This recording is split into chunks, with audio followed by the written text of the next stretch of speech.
Our marathon day one at the 2021 NJCAA Division II National Volleyball Championships is just about wrapped up, but we have one more match to get to on the hardwood, and that is our second quarterfinal here on court number 2. The 4-seed Johnson County Cavaliers taking on the hometown team, the number 5 Kirkwood Eagles. Dewayne Cook welcoming you back into the Alliant Energy Powerhouse here on the NJCAA Network. Glad to have you tuned in. We have 5 in the books, and now one more to go this evening in this quarterfinal matchup to see who is going to advance to tomorrow night's semifinals. Let's get you through to our starting lineups, brought to you by Tachikara, the official volleyball of the NJCAA. Beginning with the 4th-seeded Johnson County Cavaliers. They'll line up the same as we saw them against the Pima Aztecs. It'll be number 2, Callie Finsky, the sophomore. 3, Maddie Steiner. Brooke Roten. Alyssa Smith, number 5. At 6, Michaela Powell. Number 11, Gracie LaForge. And the libero is Mackenzie Griffel for 13th-year head coach Jennifer I. She's assisted by Stephanie Windsor, Peyton Shohone, and Whitley Teague. As for the Kirkwood Eagles, be my first opportunity to watch them out there on the floor. Did not see them in their first-round matchup.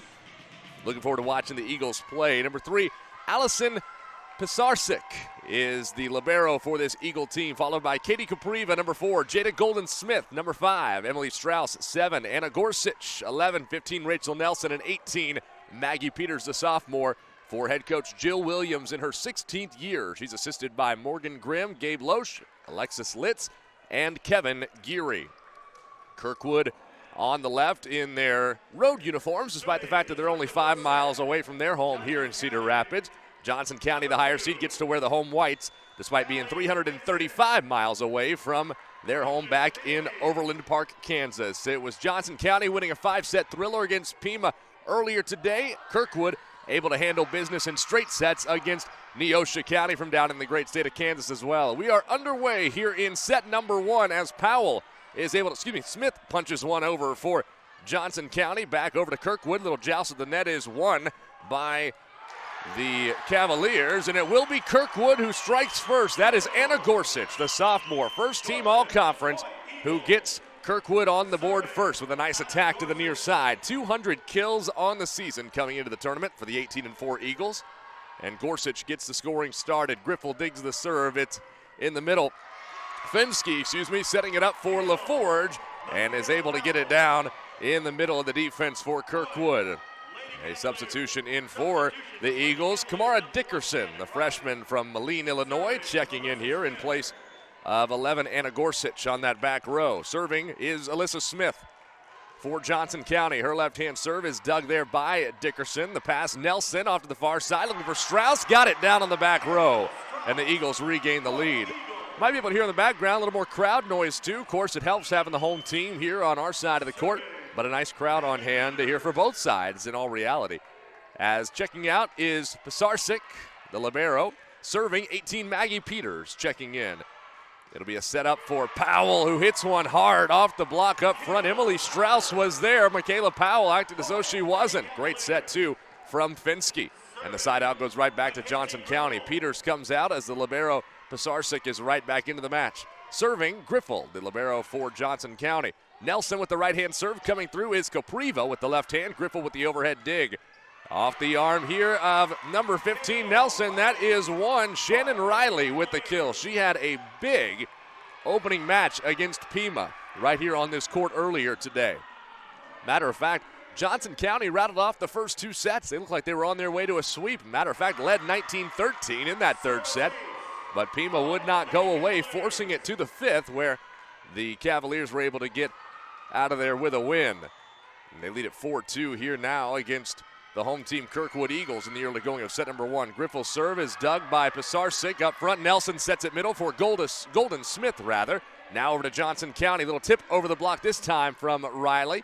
Off to the near side, brought back into the court of play by the Eagles and sent over on a free ball. In the middle, they loved that little quick set in the middle, but this time the Eagle defense was ready for the attack from the Forge.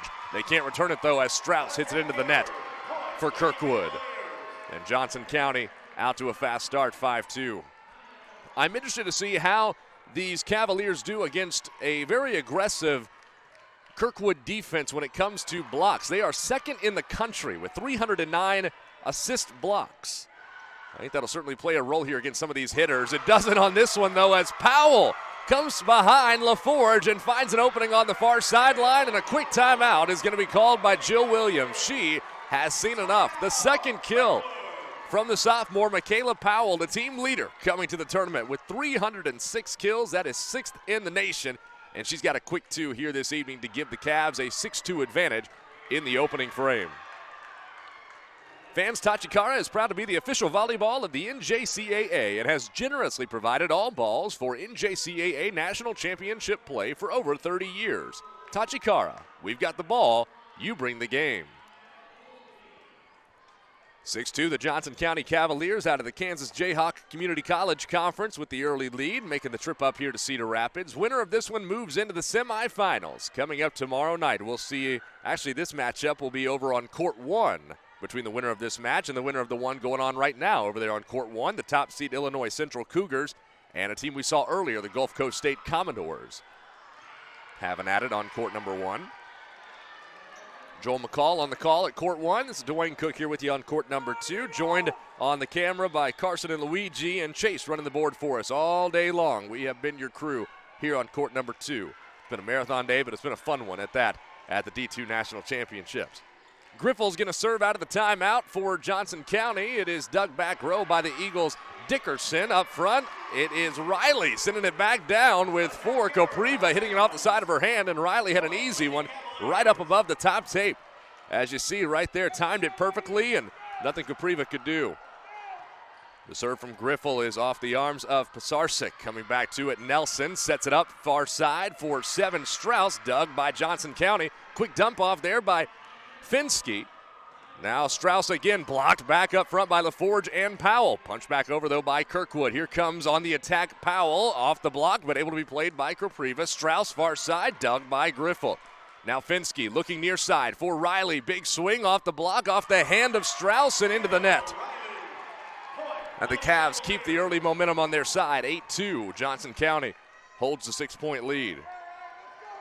Griffel continues to serve. A right-hander is going to be dug off the arms, actually, of number 2, Dickerson, and to the bench of the Eagles. An ace serve for Griffel makes it 9-2. Johnson County with the 7-point advantage. As Griffel gets a fresh Tachikara volleyball. Big shout-out to our ball girls as well. They were ball boys earlier this morning that were taking care of sanitizing our volleyballs out there on the court, keeping us safe. And a service error for Griffel into the net. Didn't like that one. Macy Akers, a freshman at 5'6", checks in for Kirkwood, relieving Katie Kopriva in her spot in the service rotation. It's dug. It is by Riley. Finsky sets it for LaForge over the top of Akers, who came up and tried to show off the vertical, and it caught that back corner too. LaForge gives it right back to Johnson County.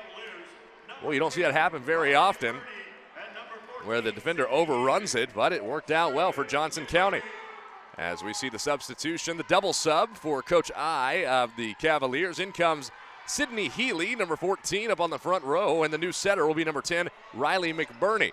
A punch over by Golden Smith, and Johnson County will attack. McBurney sets it middle for LaForge, saved by Riley, and a roll shot by Griffel over the net. Nelson looking for Strauss far side, over the block or through the block, however backed up by Riley. Healy with the attack, an overhead dig nicely done on the back row by Dickerson. Strauss again, long on the shot. And Kirkwood just unable to find the court of play at the moment.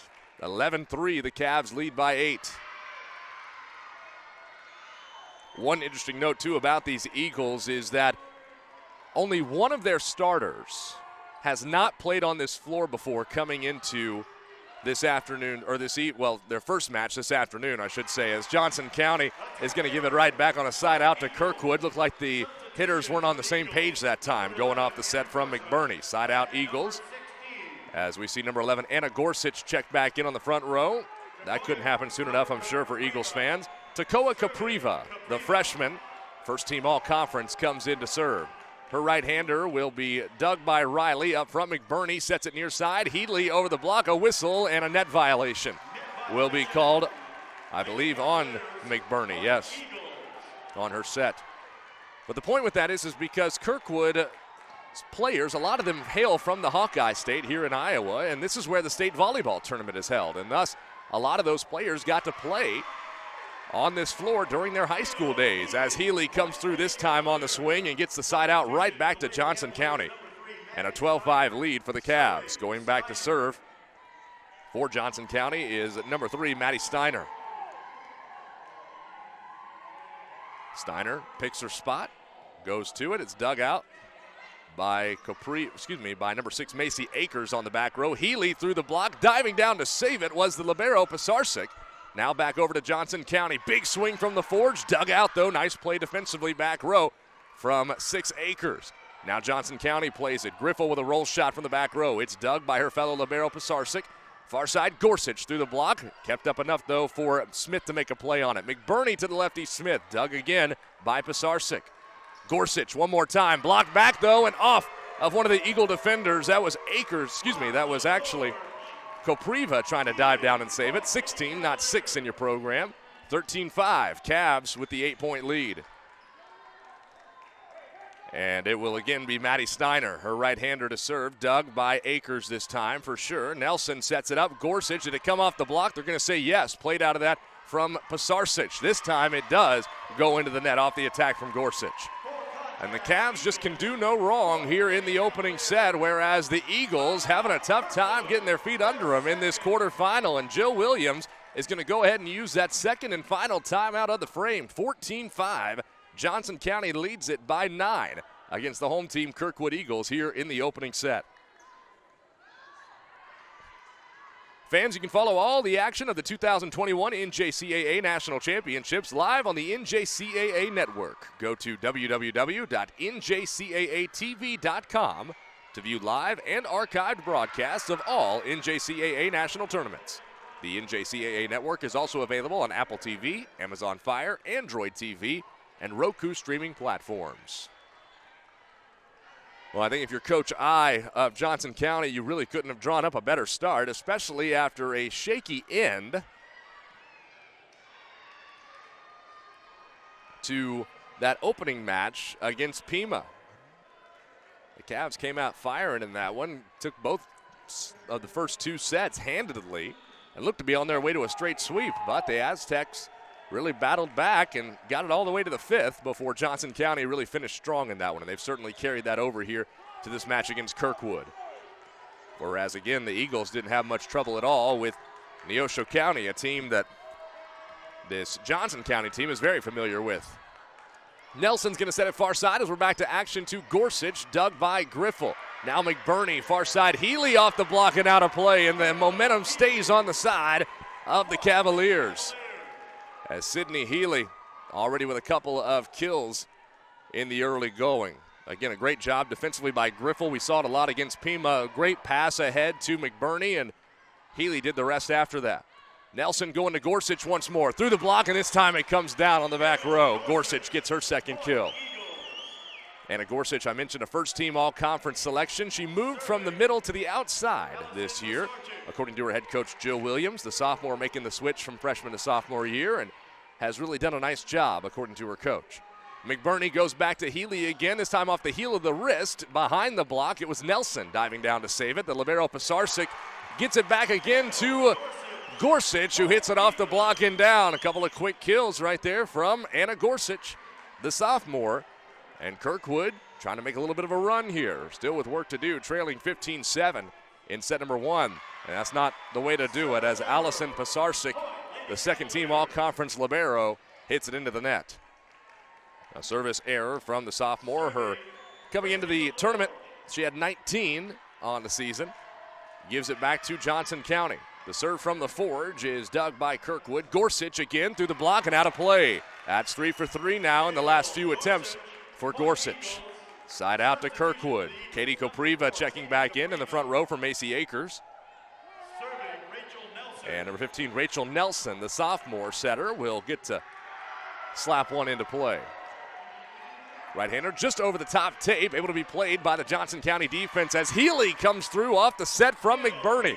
That is one area I've noticed, too, about this Johnson County team, that they're a little bit more advanced in that regard, is they will often send a couple of different hitters towards the set and really keep that defense guessing. And that time Healy certainly did keep the Eagles on their heels.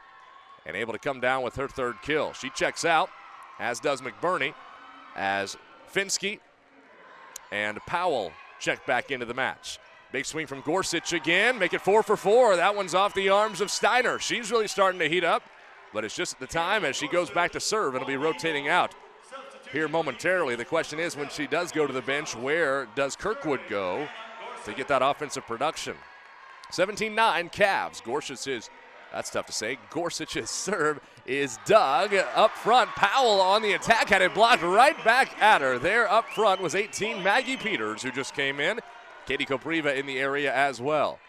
Gorsuch will continue to serve, trailing by 7, 17-10. Right-handed serve, a lollipop up in the middle. Diving down to get there was Smith. On the attack, it's Roten off the set from Finsky, handled by Gorsuch. Back up front, tipped over by number 4, Kopriva. Back row, Steiner, far side Smith, blocked back by Peters, Powell. Powell keeps it alive, and now it sends a free ball over to Gorsuch. To Nelson, sets it up, and a big swing from Katie Kopriva, the freshman, able to come up with her first kill of the night. And the Eagles making a little bit of a run. Cavs still holding a 6-point lead, 17-11. Gorsuch with the next serve, dug this time by Smith in the middle. Roten gets the set from Finsky, tips it over the block, but there to save it was the libero Pisarcic. And now at the net, Maggie Peters in a joust with Roten, and Roten wins the battle, sending it back over to the Eagles. Boy, that was violent at the net. As you see the set here, Roten just wins it straight up one-on-one and gets the side out for the Cavs, 18-11. Back to serve is Alyssa Smith. Gorsuch, by the way, has checked out for Kirkwood, something to note. Strauss on the attack. Griffel dives down to save it, does so. Off to Smith, right side for the sophomore Shannon Riley. Back to Kirkwood. Riley gets a block up front against Kopriva, and then unable to play it from there was Nelson. And again, Mackenzie Griffel, the libero oftentimes gets so overlooked, but she made that point possible for Johnson County with her defense. Right there, that diving save, just enough to give Smith a chance to play the volleyball and keep it alive. Her serve, Smith's, is going to be long. A side out to the Kirkwood Eagles. 19-12, Cavs holding a 7-point lead. They have led wire to wire thus far here in the opening frame. Out comes Pisarcic, the sophomore libero of the Eagles. Peters back to serve. Dug by Riley. Coming back to it, Finsky sets it back to Riley. A 10-foot line attack. That's down in the corner. Shannon Riley with a nice attack on the near side. Peters checks out. Pisarcic back into the match for the Eagles. 2012, Cavs closing in on a set 1 win. Serving is that libero Griffel. Her right-hander is too far to the outside. A service error gives it right back to Kirkwood. That'll bring Macy Akers, the freshman, back up off the bench to replace Katie Kopriva in the rotation. That back row sub for Coach Williams. Also, Roten comes out for Johnson County as LaForge has returned to the court. The serve is dug by Smith. Finsky sets it far side. Powell off the top tape. It went over the block, and that one falls in the donut. And it's just been that kind of first set, really, for Johnson County. There's nothing you can do defensively about that play. If you don't catch it clean on the block and it just pops off the tape like that and falls in no man's land, sometimes that's volleyball. Out come both Finsky and Powell. In McBurney and Healy. McBurney serves. Nelson's going to set it up to the middle. Strauss off the top tape. That took a very friendly Johnson County bounce, too, allowing the back row to play it. Riley on the attack. Off the block and out of play. And the Cavs lead it by 9, 22-13. Jill Williams yelling out some coaching encouragements from the sideline to her Eagles out there on the floor, but has used both timeouts. Can't use one now. McBurney's serve is dug by Pisarcic. Nelson looking near side for Strauss, blocked back by Riley. Running into each other are Nelson and Akers, although off on the far side, able to play it was 5, Jada Golden-Smith. A whistle, and I believe they're going to call 2 taps, 2 contacts, if you will, on Johnson County. Gorsuch rotates back in for Kirkwood on the front row. That's important. Also back in to serve is Takoa Kopriva on the back row. She checks in place of Emily Strauss. See if Kirkwood can go on a run with Gorsuch back into the match. She gets one up over the top tape. Hit it, though. It came right down the tape. There to play it was Nelson, who was on her heels ready for it. Quick set and a kill for LaForge. They love it. McBurney and LaForge, they make a living off that middle set. And a side out to Johnson County, 23-14, the lead back to 9. 2 points away from a set 1 victory as Steiner goes back to serve. Right-hand jump serve just over the top tape. Capriva gets down to it. Nelson with the set, and a free ball has to be returned by Gorsuch, who wasn't there in time. Again, that middle, a fake, this time to LaForge, and right there backing it up was Healy, just like we talked about, how they'll send 2 hitters to the set and really keep that defense off guard. You'll see right here off the free ball return from Gorsuch. Nice pass from Griffel, and we didn't quite get there, but either way, really advanced offense from Johnson County. It is set point for the Cavs. Saving it out of the net was Smith. LaForge sends it back. Now Healy is going to set it to McBurney. Back over to Healy from there. A whistle, and into the net is called on Kirkwood, and that'll do it. Johnson County takes the first set emphatically here in Cedar Rapids, the home of the Eagles, 25-14. The Cavs come out firing in the opening frame. We'll take a short break and get you ready for set number 2 when we return as you're watching the NJCAA Division II Volleyball Championships on the NJCAA Network.